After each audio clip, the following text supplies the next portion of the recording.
so just a little bit of paperwork. There goes the dealership. We went to go get gas. They actually waited for me to get here so I could drive the car, and they followed me to the gas station, and we filled up the gas tank. So we put in 87 octane. It does say you can use 87. You don't have to use the premium blend. And to be honest, I even did that in the BMW, and I never had any problem at all. These engines, the computers, they can adjust to that octane and have no problems. So it was like $88, and that was to fill it from like fumes. There wasn't much in there. So we are headed home, and we probably have an hour and a half drive here. But wow, so there is nothing better than the smell of a brand new car. I mean, there's just nothing more exciting about it. But first impressions, I mean, the thing rides great. And yes, I've test driven them and played around a little bit. I'm still thinking that the thing needs a break-in. You know, I do believe in the break-in period, so I'm not going to beat on it here. We're going to take it nice, slow, and easy, enjoy the scenes, and let the engine get that 500 miles on it before we go too crazy. And we are at 24 miles right now. So I got it at 17. It had 17 miles on it. It's dirty, but the reason for that is I asked them not to do anything to the vehicle. I asked them not to wash it. I asked them not to take stickers off, and they did just that. It's awesome. I mean, you can see I've still got the stickers, the plastic on the sun visors. I still have it on the seat there. So it's perfect. In fact, they even left the window sticker on, which I showed you earlier, and I took that off. So yeah, so there we go. They were going over the radio a little bit with me. You know, I mean, it's not complicated, but if you've never used Apple CarPlay, and if you're not familiar with the Sync 3, which I've used Apple CarPlay, but the Sync 3 is a little bit new to me. I've got the regular Sync on the Escape, but not the Sync 3, so it just adds a little extra. I'm going to toggle. Well, that's neat. You can actually pull your GPS right up in the middle there. What I was looking for was a digital speedometer. I do like that, though. I don't think anyone's ever touched on that. The fact that you can have your navigation, which is on your main screen, actually show up in the middle there, which is neat because it's a little less moving of the eyes off the road, I guess. That's the current gas mileage. Not so great. It's 2, 1. Maybe you can't do digital speedometer. I'm a little surprised by that. Oh, right there, digital speedometer. Alright. We're going to do that for now. So, for this trip, it'll be a little easier to know how fast we're going. Just a quick little thing I noticed. I love when GPS units have the speed, the current speed of the road you're on. How accurate they are, I don't know. My Garmin does it. I'd say it's about 95% accurate. You know, sometimes roads change for whatever reason, but this is saying 55, so that's nice. So I think I'm going to find the cruise control, set that to on. I'm doing 57. We'll pull that up to 60. There we go. So we're kind of through the mountains, as you can see. So Elkton, Virginia is a little north of Charlottesville, Virginia. And if anyone is familiar with Charlottesville, I mean, obviously it became famous with the protests and all that took place last year. But it's very mountainous. A lot of wineries. This is definitely wine country. It's beautiful in the fall. I mean, even right now. But there's a Massanutten ski resort, which isn't too far. And so it's a nice drive. This is going to be a nice, relaxing drive. It wasn't bad coming out here. Like I said, it took about an hour and a half. Maybe you lost track of time a little bit. Maybe it was an hour and 45 minutes. But I would expect the drive home to be even a little bit easier since we're through rush hour already, and I shouldn't hit any kind of traffic until I'm actually closer to Richmond. And even then, by that time, it won't be bad at all. So yeah, the thing rides amazing.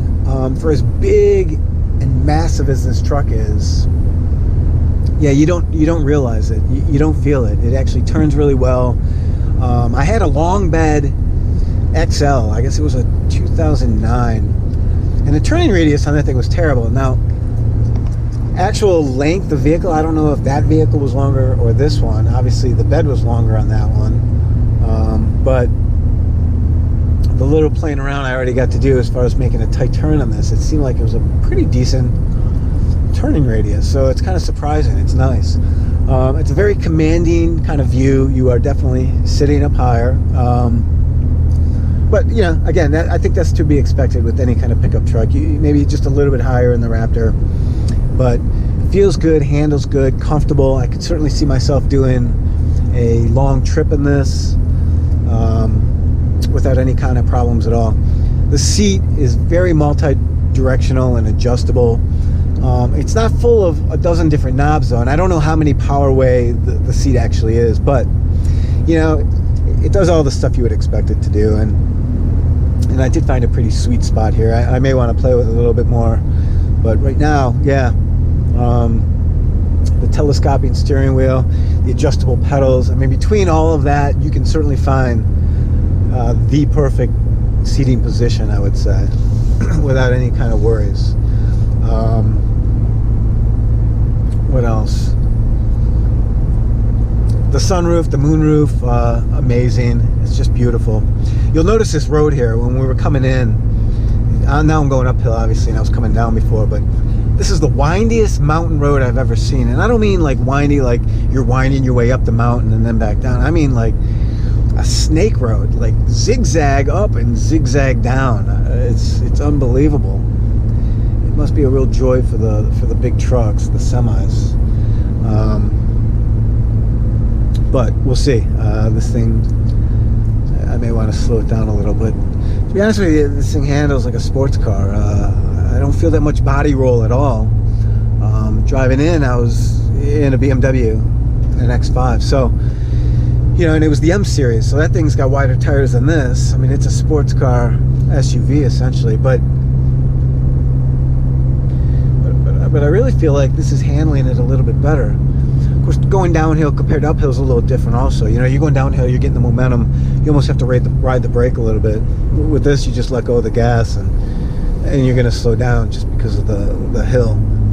But, yeah, fun road though. Definitely a fun road. If you have a sports car, you want to come down this road. This is Route 33. Like I said, between Richmond and Elkton, takes you right into Elkton. So, some stones. You can hear when stones get stuck in these tires. You know, they're big, they're pretty knobby, and when a stone goes flying out, you can hear it ping. I'm not sure. I hope it's hitting the step rail. But what I do plan on doing, there's a lot of mods I plan on doing, and I don't want to get into them all right now. I'd love to hear ideas of things you think I should do. I know a lot of guys have done 1,000,001 things already, but yeah, I'm gonna have fun with this and go in my own little direction. But I love the idea of spray lining the rear wheel wells. They are color coded, you know, it's the same color as the vehicle, so mine are blue. So I do want to paint those black with the textured either Raptor liner or like a Rhino liner, something like that. A, just to protect it, and B, I do think it looks better. I think it looks a lot better when that's darked out. And I don't want to go with the Husky inserts, and the reason being is, A, you know, you always find that those inserts never fit perfectly, but even beyond that, what they do is they cover the rear shocks. And who wants to hide those? They're beautiful. I mean, I want to see that box shock back there. So part of the reason I don't want to do a Husky liner, and Husky is the only one I know of so far that makes the liner for the Raptor, is because it hides that. And so I am going to paint them. I don't know if I'm going to actually spray them. I may brush it on or roll it on. I'm going to see what's easiest. Probably take the wheel off and do it right, cover everything up, and then either spray it or paint it on there. But we'll go through that. That'll be one of the first things. Window tint is definitely one one of the top priorities. Yeah, this truck is so smooth. I mean, you don't even pay attention, and next thing you know, you're doing 60 miles an hour. And if you hear that rumble, those are actually rumble strips in the middle of the road on the yellow line. So I'll hit it here a little bit. And when these tires hit it, you can certainly hear it, especially these tires. So anyway, the skies are getting a little dark here. I was kind of hoping that I could make this trip without getting rained on, but that may not be the case. Make sure my headlights are on automatic. There we go. But it was funny because one of the salespeople I was dealing with was telling me that it's her job to peel off the stickers on the cars, and she loves it. It's like this little thing she's got. So it was so hard for her not to peel these off, which is funny. Continue on Spotswood Trail. But the other interesting thing is that she's just as anal as me. So she installed my license plates for me. They left them off, not knowing if I would want to do it or not. But I said, no, absolutely, you can do it. I signed the paperwork and stuff. So she made sure that the screws were all even. So, you know, they're a regular screw, not like a Phillips screw. So she made them all even, like all horizontal. So the front and back were all even. It was a little pet peeve, she said. So I could appreciate that because I have a little bit of that in me too. And I told her I probably would have noticed it when I first go to wash the car. You know, that's when you get into the car more. That's when you get intimate with it. You know all the curves. You know any kind of defects, any blemish. Like I said, the car is dirty. So after the car's manufactured, it gets stuck on a lot in Dearborn or somewhere in Michigan, wherever the cars are made. I think it's Dearborn, Michigan. And they just sit outside for weeks, sometimes longer. So there's this shortage of rail cars with the trains right now. And you know, if you do a little Googling, you can see that this is a continual problem. So they're claiming this year it was a particularly hard winter, and a lot of these rail cars that they would use for transporting vehicles were stuck up in Canada. Likely story, but that's the deal. So it sat outside for a week or two. Well, let's put it this way. It was finished production a month ago. So it sat a couple weeks outside of the production facility, and then it finally made its way onto a train. It took a few days for that train to make all its stops between Michigan and Virginia, where it's dropped off at some ramp, apparently in Petersburg, Virginia, which is just like 30 minutes south of Richmond. But, you know, obviously I can't just go there to pick it up. The dealership, which I bought it from, is about an hour and 45 minutes from there. From Petersburg, it's actually probably a little bit farther. So from there, it goes onto a ramp, and then it sits until a truck, you know, a tractor trailer can come and pick it up and then deliver it. So it sat for a little over a week, I think, on the ramp, and then it finally made it onto this truck. I think it took 2 days or so, and it was dropped off at the dealership Sunday night at 3:27 in the morning. And the dealership's awesome. They printed off a track, basically the track of the whole vehicle, from production to where it was to the day it was moved, so all the way down to the minute. So I'll show you guys that later on. But we're going to continue to drive, and I don't want to bore you with that, and I will be back with you guys a little later. So thanks a lot for tuning in.